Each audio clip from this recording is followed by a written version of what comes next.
옛날에 집 질 때는 기둥부터 세우고 기둥 위에다가 지붕을 세우고 거기다가 방들을 만들어서 집을 짓는 것입니다. 그러므로 기둥이 중요한 역할을 합니다.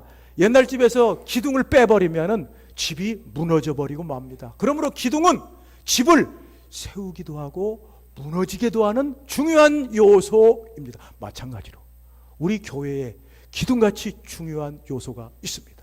기둥처럼 교회를 세우기도 하고 교회를 무너뜨리기도 하는 요소가 있습니다. 그것이 바로 이신칭의입니다. 이신칭의는 교회를 세우기도 하고 무너뜨리기도 하는 진리입니다. 그러므로 종교개혁자 마틴 루터는 이신칭의에 대해서 이렇게 말했습니다. 이신칭의는 교회를 서게도 하고 무너지게도 하는 조항이다. 이렇게 말을 하였습니다. 마틴 루터는 이 이신칭의를 발견하고 혼자 힘으로 1500년 된 교회를 향하여 종교개혁을 성공하여 개신교를 세웠습니다. 그러므로 우리 개신교, 프로테스탄트 교인들은 이신칭의를 당연히 알아야 됩니다. 만약에 개신교인이라고 하고 프로테스탄트 교인이라고 하면서도 이신칭의를 모른다면 그것은 참된 교인이라고 할 수가 없습니다. 아니, 이신칭의를 모른다면 우리가 진정한 그리스도인이라고도 할 수도 없습니다. 모든 그리스도인들은 이 가장 기둥같이 중요한 이신칭의를 알아야 됩니다. 그런데 등하불명이라고, 등잔밑이 어둡다고, 우리에게 가까이 있는 물건이나 사람을 잘 찾지 못한다는 말과 같이 이신칭의는 우리에게 너무 많이 있고 가까이 있기 때문에 잘 알기 어렵습니다. 이신칭의 믿음, 이신칭의 설교, 이신칭의 교리, 이신칭의 진리, 이신칭의 세미나, 이신칭의 토론, 이신칭의 학술대회, 여러들이 많습니다. 특별히 2017년 10월 31일은 마틴 루터가 1517년 10월 31일에 독일 피텐베르크 광장에 95개 조의 반박문을 붙였던 날입니다. 그래서 딱 500주년이 되는 날입니다. 500주년이 되니까 우리나라에서도 이곳저곳에서 이신칭의 세미나, 이신칭의 학술대회 많이 합니다. 그런데 큰 혼란이 있습니다. 김세윤 교수라는 분이 이신칭의를 잘못되게 가르쳤습니다. 한국교회가 윤리가 없다, 윤리가 부재다. 원인이 뭐냐? 그분은 이신칭의를 잘못 가르쳤기 때문이라고 했습니다. 그래가지고 이신칭의를 갖다가 새로 만들어버렸어요. 근데 그게 한마디로 뭐냐?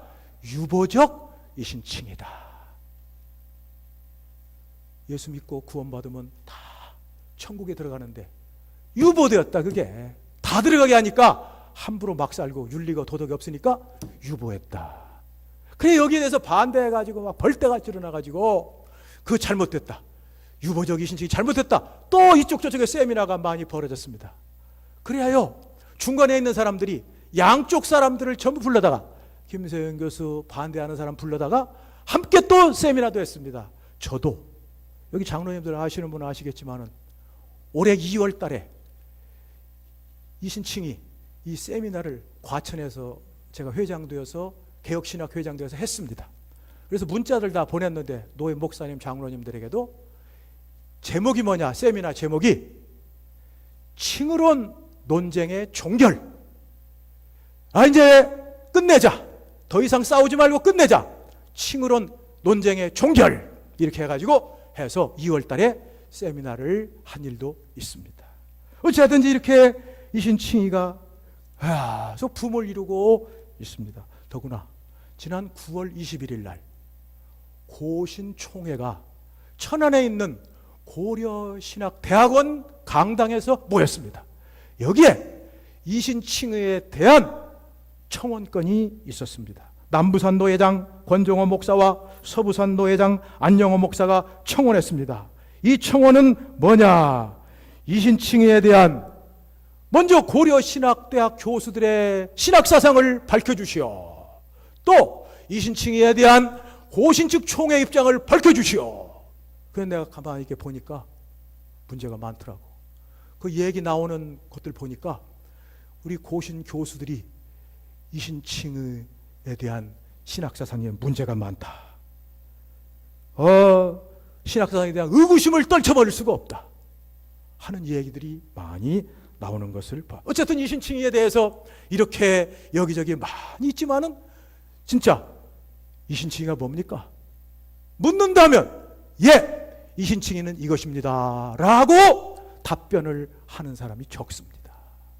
그렇다면 이신칭의가 뭡니까? 문자적으로 봅시다. 이신칭의는 문자적으로 써이, 믿을신, 일컬을 칭, 옳을 의, 믿음으로써 옳다 일컬음을 받는다라는 뜻입니다. 바로 죄인이 어떤 방법으로도 옳다 일컬음을 받지 못하지만 예수님을 믿어서 옳다 일컬음을 받는다는 것입니다. 그러므로 이것은 오직 믿음으로 옳다 일컬음을 받는다는 것이고, 또 죄인이 하나님의 은혜로 옳다 일컬음을 받고 죄인이 의인이 된다는 것입니다. 그냥 문자적인 뜻이고 이걸 안다고 해서 이신칭의를 다 안다고 할 수는 없습니다. 자, 그럼 우리가 먼저 이신칭의가 무엇인지 들어가기 전에 이신칭의의 목적이 무엇인지 살펴봅시다. 왜 이신칭의가 필요한 것인지를 살펴봅시다. 어떤 사람들은 예수 믿음으로써 의롭다 믿는다 하니까 이 이신칭의는 우리가 인생을 살면서 만나는 모든 문제들을 믿음으로 해결하는 것이라고 이신칭의를 그렇게 생각합니다. 우리는 인생을 살 때 여러 가지 어려운 문제를 만납니다. 특별히 물질적인 문제를 만납니다. 또 환경의 여러 가지 문제를 만납니다. 주변에 있는 사람들이 우리를 괴롭히는 문제도 만납니다. 이런 문제들을 만날 때 우리는 사람이라 우리의 마음이 불안하고 근심으로 염려하고 고통을 하게 됩니다. 이런 가운데 있을 때 믿음으로 이 문제를 해결하는 것이 이신칭의다고 하는 사람들이 있습니다. 물론 이신칭의에는 이런 문제들을 해결하는 것도 포함됩니다. 그러나 그것이 이신칭의는 아닙니다. 또 어떤 사람들은 이신칭의는 우리가 죽어서 지옥에 가지 않고 천당 가는 것이라고 생각을 합니다. 우리 인간은 누구나 다 죽습니다. 때가 되면 이 세상을 떠나야 됩니다. 죽고 나서 우리는 지옥이나 천당이나 둘 중에 하나를 가야 됩니다. 이럴 때 이신칭의는 우리가 지옥 가지 않고 천국으로 가게 하는 것이라고 생각하는 사람들이 많습니다. 물론 이신칭의에 이것도 포함이 됩니다. 그러나 이것이 이신칭의는 아닙니다. 이신칭의는 그럼 무엇입니까? 이것은 바로 주보의 제목에 나오는 것입니다. 이신칭의 곧 칭의는 죄로 인한 심판에서 무죄 선고를 받는 의다. 이신칭의가 뭐냐? 죄로 인한 심판에서 무죄 선고를 받는 의다. 이것이 이신칭의입니다. 바로 우리들은 가장 큰 문제가 다른 것이 아닙니다. 우리 죄로 인하여 하나님의 심판이 내려온다는 것입니다. 우리가 이 하나님의 심판 해결하지 못하면 우리는 두렵고 불안한 가운데 살 수밖에 없습니다. 마치 죄를 지어 재판을 기다리는 사람과 같습니다. 이 사람은 재판을 받아 언제 어떻게 될지 모르는 두려움 가운데 있습니다. 이 사람이 이런 두려운 상황에서 벗어나지 못하는 한 이 사람은 불행은 계속됩니다. 이러한 사람이 살 수 있는 유일한 길은 바로 죄로 인한 심판에서 무죄 선고를 받는 것입니다. 그런데 무죄 선고를 받기 위해서는 의가 필요합니다. 이 의가 있어야 무죄 선고를 받게 됩니다. 그리하여 무죄에 방면됩니다.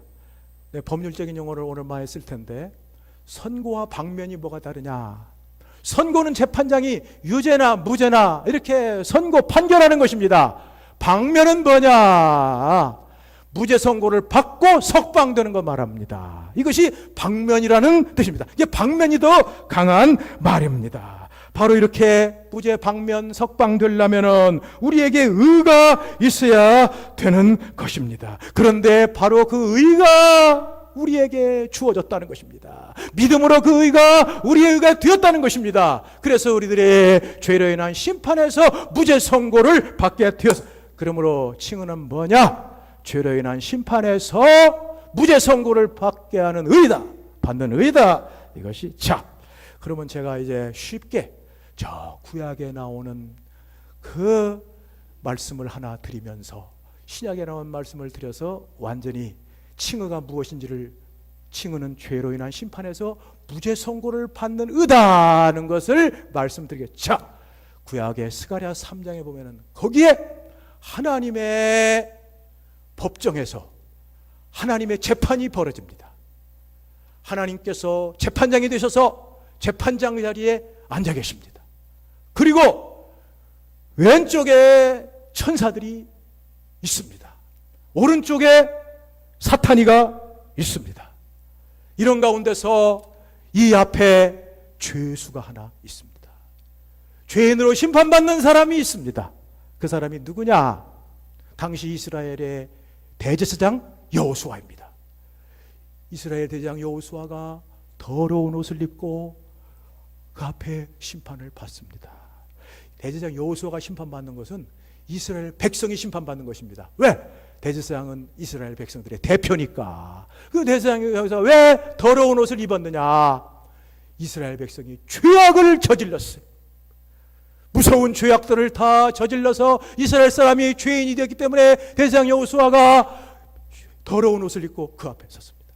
그때 오른편에 있는 마귀 사탄이가 계속 고소합니다. 이걸 법률적 용어로 소추, 검사가 계속 하는 것을 소추라고 하는. 소추, 하나님 저 죄인에게 유죄 판결을 내려주십시오. 저 죄인은 죄악을 범하여 더러운 옷을 입고 있습니다. 증거가 명백합니다. 저 죄인에게 유죄 선언을 하십시오. 판결을 하십시오. 빨리 하십시오. 마귀가 거룩하신 하나님이라면 당장 이 여호수아 이스라엘 백성들에게 유죄 판결을 하십시오라고 합니다. 이런 상황에서 하나님께서 이렇게 말씀하십니다. 사탄아, 내가 너를 책망하노라. 이스라엘을 택한 여호와, 내가 너를 책망하노라. 이스라엘은 불에서 끄슬린 나무가 아니냐? 불에서 꺼낸 끄슬린 나무가 아니냐? 그 무슨 말입니까? 불이라는 건 심판을 말합니다. 불의 심판을 받아서 거기에서 구원된, 다시 하나님 심판받아 바벨론 포로 생활하다가 거기에서 구출되어낸 사람들이라는 말입니다. 그러면서 하나님께서 말하기를 왼쪽에 있는 천사들에게, 여봐라, 저 여호수아의 더러운 옷을 벗기고 아름다운 옷을 입혀라. 그리고 머리에 금관을 씌우라. 천사들이 하나님 말씀을 듣고 여호수아에게 더러운 옷을 벗기고 아름다운 옷을 입힙니다. 그때 하나님께서 선언하십니다. 무죄다. 재판에는 언제나 어느 나라나 두 가지입니다. 우리나라도 판결은 무죄냐 유죄냐. 근데 그것은 미국도 마찬가지예요. 미국도 딱 할 때 guilty, 난 guilty. 독일도 마찬가지예요. schuldig, nicht schuldig. 언제나 두 가지입니다. 하나님께서 이 여호수아에게 무죄 선고를 합니다. 어떻게 해서 여호수아가 무죄 선고 받았습니까? 하나님이 아름다운 옷을 입혀줬기 때문에, 하나님이 의를 주셨기 때문에. 이것이 바로 칭의입니다. 칭의는 죄로 인한 심판에서 무죄 선고 받는 의입니다. 자, 이제 이것을 로마서 1장 17절에서 3장 21절까지 이 모든 것을 다 말해. 자, 이 로마서 1절 말씀은 길고 많은 말씀이지만은 아까 지금 스가랴 말씀과 똑같습니다. 다만 한 가지, 이 로마서 말씀은 스가랴 말씀을 확대한 것입니다. 확장한 것입니다. 스가랴 말씀은 하나님 법정에서 이스라엘 사람들이 재판받는 것입니다. 로마서의 말씀은 하나님 법정에서 온 세상 사람들이 재판받는 것입니다. 자, 로마서 1장부터 하나님의 법정이 열립니다. 하나님의 재판이 열립니다. 하나님이 심판관이 되시고 재판관이 되십니다. 하나님은 온 세상 사람을 창조하신 분이요, 또한 온 세상 사람들을 심판하시고 재판하시는 분입니다. 하나님이 거기에 앉아 계십니다. 그리고 천사들이 있습니다. 이 하나님 법정에 세상의 모든 사람들이 전부 불려 나옵니다. 3차에 걸쳐서 불려 나옵니다. 1차로 이방인들이 죄를 짓고 심판을 받습니다. 2차로 유대인들이 죄를 짓고 심판을 받습니다. 3차로 유대인과 이방인 범세계의 모든 사람들이 이 심판을 받습니다. 자, 첫 번째, 이방인들이 죄를 지어 받는 심판은 무엇입니까? 그것은 하나님을 알면서도 하나님을 예배하고 섬기지 않고 우상을 섬긴 죄악입니다. 자, 제가 한번 외워볼게요. 로마서 1장 18절부터 하나님을 알 만한 것이 저희 속에 보임이라 하나님의 일을 저에게 보이셨느니라. 창세로부터 그의 보이지 않은 것들 영원하신 능력과 신성이 그의 만드신 만물에 반드시 보여 알게 되나니 저희가 핑계치 못할지니라. 하나님을 알되 하나님을 영화롭게도 아니하고 감사치도 아니하고 그 생각이 허망해져서 미련한 마음이 어두워진다니 썩어지지 아니하는 하나님의 형상을 썩어질 사람과 금수와 벌어지기 모양의 형상으로 바꾸었느니라. 하나님을 알면 하나님 섬겨야 되는데 우상 섬김이 죄악. 그러면 하나님이 이 이방인들의 죄악에 대해서 무슨 심판을 하시는가? 그 심판은 하나님이 내버려 두는 심판입니다. 하나님 심판은 여러 가지가 있습니다. 근데 그 중에 심판은 내버려 두는 심판을 하시는 것입니다. 그 심판이 바로 이러한 심판입니다. 이 때문에 하나님께서 그들을 부끄러운 욕심에 내버려 두셨으니 곧 그들의 여자들도 순리대로 쓸 것을 바꾸어 영리로 쓰며 그와 같이 남자들도 순리대로 여자 쓰기를 버리고 서로 향하여 음욕이 불릴 듯하며 남자가 남자로 더불어 부끄러운 일을 행하여 그들의 그릇 때문에 상당한 보응을 받았느니라. 하나님의 내버려두는 심판으로 나타나는 것이 뭐냐? 동성애. 그러니까 여자부터 나오네. 여자는 뭐야? 레즈비언. 레즈비언이라고 그거 있잖아요. 그 돌아다니는 것들. 남자는 뭐냐? 호모. 여자와 여자로 더불어 더러운 짓을 하는 동성애가 나와요. 남자는 남자로 더불어 더러운 짓을 하는 이 동성애가 나와요. 우리나라도 지금 동성애자들이 데모하고 시위하고 다니고 동성애자들이 무슨 조직을 만들고 법적인 지금 절차를 밟는 뭡니까? 무서운 줄 알아야 됩니다. 하나님의 심판에 있다는 거예요. 동성애가 이 나라에 이만큼 들어왔다는 건 하나님이 우리나라를 내버려 두시는 거예요. 자, 하나님은 언제나 법에 울타리를 만들고 법에 한계를 두어서 질서를 지켜주십니다. 그 하나님께서 하도 이방인들이 하나님을 섬기냐 우상을 섬기고 갈대로 가니까 내버려둬. 그래서 나타난 게 바로 동성애다. 심각하게 보여야 돼요. 이것이 유대인들의 죄로 인한 심판이 오는 겁니다. 그 다음에 이방인들의 죄로 인한 심판. 유대인은 무슨 죄를 지었냐? 유대인은 율법을 가지고 다른 사람을 판단하면서도 똑같이 죄를 짓는 거. 똑같은 짓을 하는 거. 자, 로마서 2장 1절. 그러므로 남을 판단하는 사람아, 내가 남을 판단하는 것으로 너를 정죄함이니 판단하는 내가 같은 일을 행함이라. 이게 죄요. 남을 판단하고 가르치면서도 똑같은 짓을 하고 있다고. 이 죄가 유대인의 죄. 유대인의 죄에 대해서 바울 사도가 자세하게 구체적으로 이렇게 말합니다. 보라, 유대인이라 칭하는 내가 율법을 의지하여 하나님을 자랑하며 율법의 교훈을 받아 하나님의 뜻을 알고 지극히 선한 것을 분간하고 맹인의 길을 인도하는 자여 어두움에 있는 자의 빛이여 율법에 있는 지식과 진리의 법을 가진 자로서 어리석은 자의 교사여 어린아이의 스승이라고 스스로 믿으니 그러면 다른 사람을 가르치는 내가 내 자신은 가르치지 아니하느냐? 도둑질하지 말라 반포하는 내가 도둑질하느냐?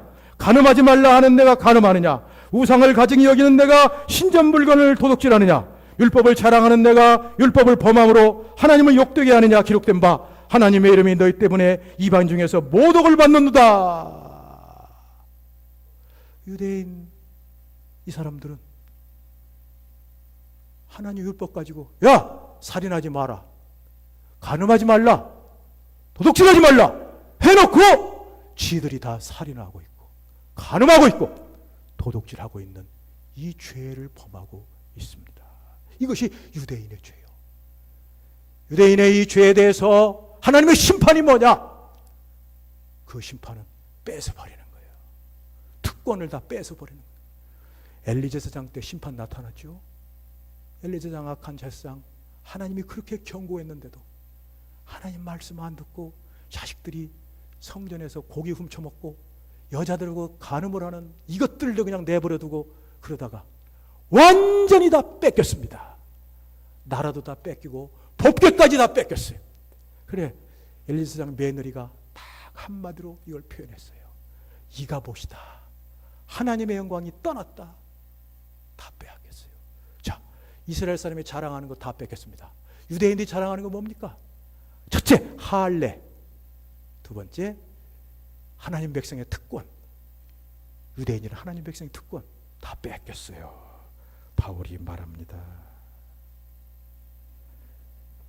내가 율법을 행하면 할례가 유익하나 율법을 범하면 내 할례는 무할례가 되느니라. 무릇 표면적 유대인의 유대인이 아니요 표면적 육신의 할례가 할례가 아니냐. 다 없어졌어요. 껍데기만 남았어요. 그게 심판이요. 율법 가지고 거룩한 하나님의 백성이라고 하는데 껍데기만 있어. 알맹이는 하나도 없어요. 이게 심판이 아니고 뭡니까? 이것이 유대인들이 죄를 지어서 하나님의 심판 앞에 왔어요. 그 다음에 세 번째는 유대인과 이방인이 함께 범세계적인 모든 사람이 한 사람 빼놓지 말고 인류가 다 옵니다. 자, 3장 1절. 그러면 유대인이 나음이 무엇이며 할례육이 3장 9절. 그러면 어떠하뇨?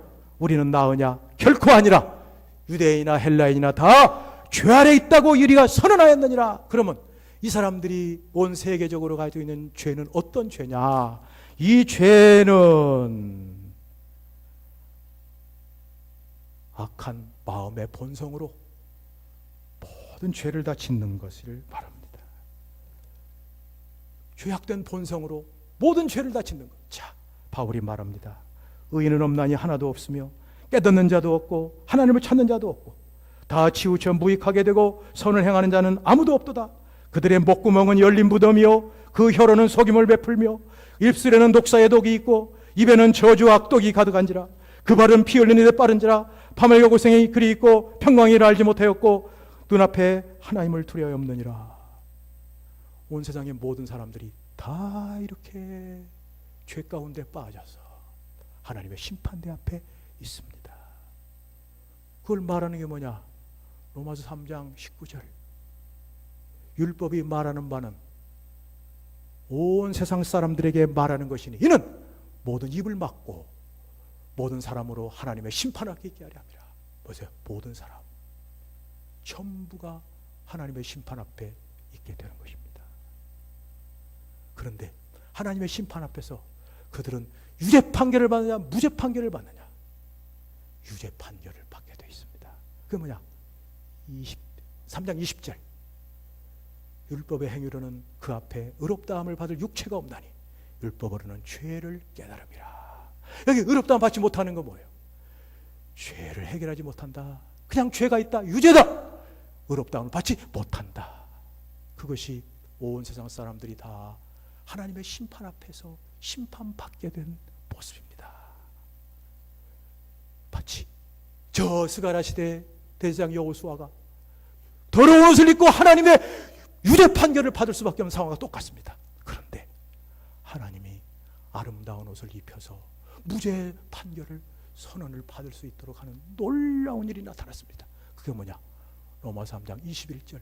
이제는 율법 외에 하나님의 한 의가 나타났으니 곧 율법과 선지자들에게 증거를 받은 것이라.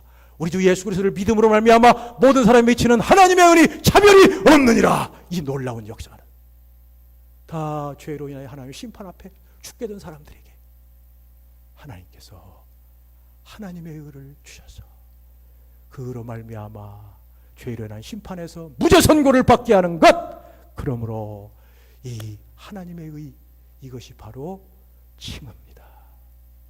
위대한 칭의입니다. 그래서 바울이 이 하나님의 의를, 이 칭의를 로마서 1장 17절에 말씀하고 있죠. 복음에는 하나님의 의가 나타나서 믿음으로 믿음에 이르게 하나니. 복음에 바로 하나님의 의가 나타나. 이게 바울이 복음을 자랑하는 거예요. 정말 바울은 하나님의 의가 나타난 거, 죄로 인한 심판에서 무죄 선고를 받게 하는 하나님의 의가 나타난 것이 이 복음이 나타났으니까. 로마서 1장 16절부터 내가 복음을 부끄러워하지 아니하노니 이 복음 믿는 자들에게 구원을 주시는 하나님의 능력이 됨이니 첫째는 유대인에게요 헬라인에게로다. 복음에는 하나님의 의가 나타나서 믿음으로 믿음에 이르게 하니 기록된 바 의인은 믿음으로 말미암아 살리라. 이것이 칭의입니다. 이 놀라운 은혜가 칭의입니다.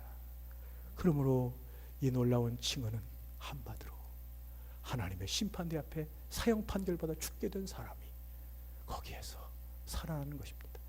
근데 내가 찾아보니까 진짜 훌륭한 사람이 심판받아 사형받아 죽기 5분 전에 구원받아 완전 새 사람 돼요. 복된 인생을 산 사람이 있어요. 그 사람이 누구냐? 러시아의 유명한 소설가 도스토옙스키. 도스토옙스키는 죄와 벌, 까라마조프의 형제, 이반 이런 거 많이 썼죠. 읽은 사람이 있을 겁니다. 이 도스토옙스키가 원래 어려서부터 죄를 많이 졌어요. 그래가지고 이 사람이 도박을 많이 하고 낭비를 많이 하고 이렇게 하다가 드디어 딱 걸렸는데, 당시에 금서, 읽지 말아야 할 책, 정부에서 금한 책으로 분류된 멜린스키의 고골에게 보내는 편지, 이것을 갖다가 사람들 보인 데서 낭독하다가 그만 체포돼가지고 1849년 사형 선고를 받았습니다. 사형 선고를 받아서 저 시베리아에서 사형이 집행되는 날은 영하 50도의 추운 겨울날입니다. 그래서 두 사람의 사형수와 함께 가운데 서서 눈이 가려진 채 사형대에 묶였습니다. 그리고 그때 5분의 시간이 주어졌어요. 정말 그때 그 심정이 어떻겠습니까? 죽으면 모든 사랑하는 사람들부터 단절이 다 끝난다. 사랑하는 가족들, 친구들, 모든 사람과 이제 영원히 끝나. 이 세상에는 영원히 끝난다. 그리고 죽으면 천당에 갈지 지옥에 갈지 영 벌을 받지 영생을 얻을지 모른다. 이 복잡한 생각이 있는 그때 갑자기 사형을 멈춰라. 황제의 명령이다. 당시 러시아의 니콜라스 1세가 급히 사자를 보내어 사형을 중지시키고 사형을 변하게 해줬습니다. 이 감격으로 도스토옙스키는 온전히 성경을 보면서 많은 작품들을 썼습니다. 그의 작품은 영혼을 울리는 작품들입니다. 정말 깊이 있는 작품들, 지금도 깊이 있는 작품들을 써서 참 그리스도인으로서 본을 보였습니다. 치유가 뭐냐? 죄로 인한 심판에서 하나님의 의가 나타나 무죄 선고받는 것. 사형수가 사형을 받기 5분 전에 거기서 구원받는 것. 그것이 바로 칭의입니다. 그러므로 이 칭의는 우리로 하여금 남은 인생을 감격과 감사로 살게 만들어. 남은 인생을 하나님의 능력으로 하나님 앞에서 날마다 기뻐하고 찬송하며 사는 것. 이 놀라운 은혜가 마틴 루터에게 있었습니다. 저 마틴 루터는 어렸을 때 사실은 겁장이었습니다. 그는 하나님의 심판을 두려워하고 떨면서 살았던 겁장이었습니다. 이것이 고쳐지지 않았습니다. 신부가 되어서 이것을 해결해 보려고 고행을 하고 금식을 하고 가톨릭 교회에 따라서 의식을 행했습니다. 그래도 이것이 없어지지 않습니다. 구원의 확신이 없습니다. 마음의 평화가 없습니다. 기쁨이 없습니다. 그런 가운데 그가 저 가톨릭 신부들에게 있어서 최고의 성지 로마에 도착해서 거기 예수님이 빌라도에게 재판받기 위해서 올라갔다는 돌계단, 거룩한 계단을 무릎으로 기어 올라가는데 그의 마음속은 고통으로 가득 찼습니다. 그때 그에게 음성이 들려왔습니다. 로마서 1장 17절이었습니다. 복음에는 하나님의 의가 나타나서 믿음으로 믿음에 이르게 하나니 기록된 바 의인은 믿음으로 말미암아 살리라. 마틴 루터는 벌떡 일어나가지고 그때부터 종교개혁에 박차를 가하였습니다. 어떤 인간의 고행이나 노력, 교회의 의식이나 제도, 이것이 할 수 없는 것을 예수님을 믿을 때 하나님은 죄로 인한 심판에서 무죄 선고되는 의를 나에게 주신 이 하나님의 의가 복음에 있다는 것을 깨닫고 그는 복음을 붙잡고, 마틴 루터는 혼자 힘으로 1500년 된 교회를 향하여 싸워서 이겼습니다. 가톨릭 교회는 교황도 있었고 박사들도 많았고 돈도 많았고 군인 무기도 많았습니다. 그러나 그는 혼자 힘으로 싸웠습니다. 이것이 개신교입니다. 이것이 프로테스탄트입니다.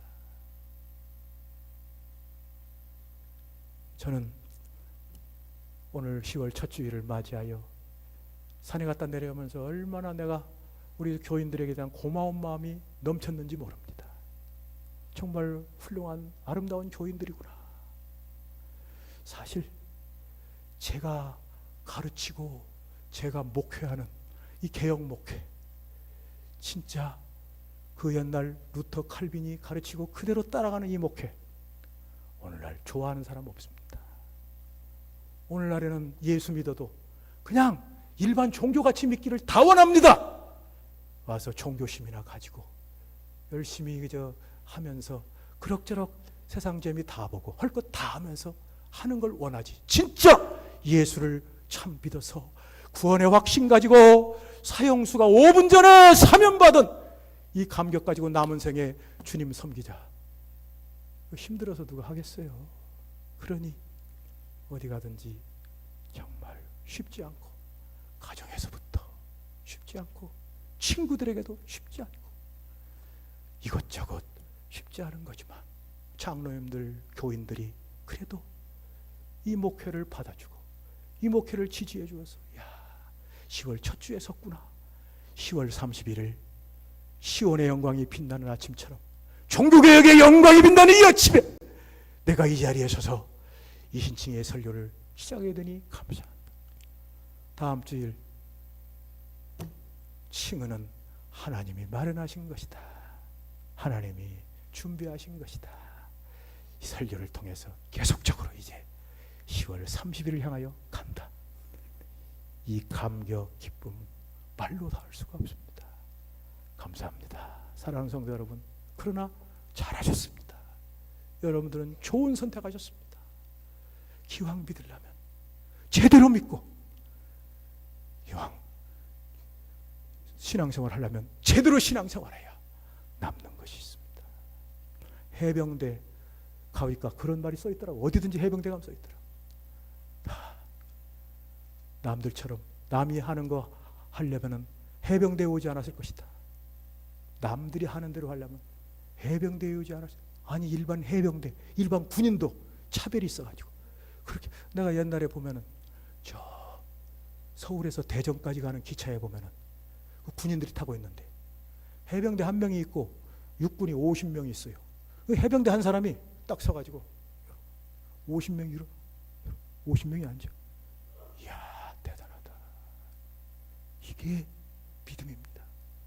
구약의 모세는 신명기에 하나님 백성 이스라엘 향해서 말하기를 한 사람이 1000을 당하고 두 사람이 10,000을 당한다고 그랬습니다.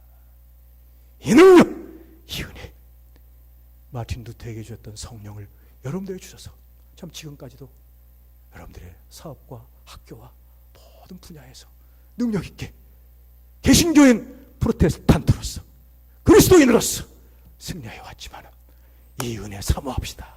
이 은혜로 충만합시다. 정말 가는 것마다 놀라운 능력으로 마틴 루터와 같이 이 땅에서 영원히 승리하고 예수님께 하늘나라 영생복락 멸류관 받아 쓰는 여러분 되시기를 예수님의 이름으로 축원합니다. 예수님.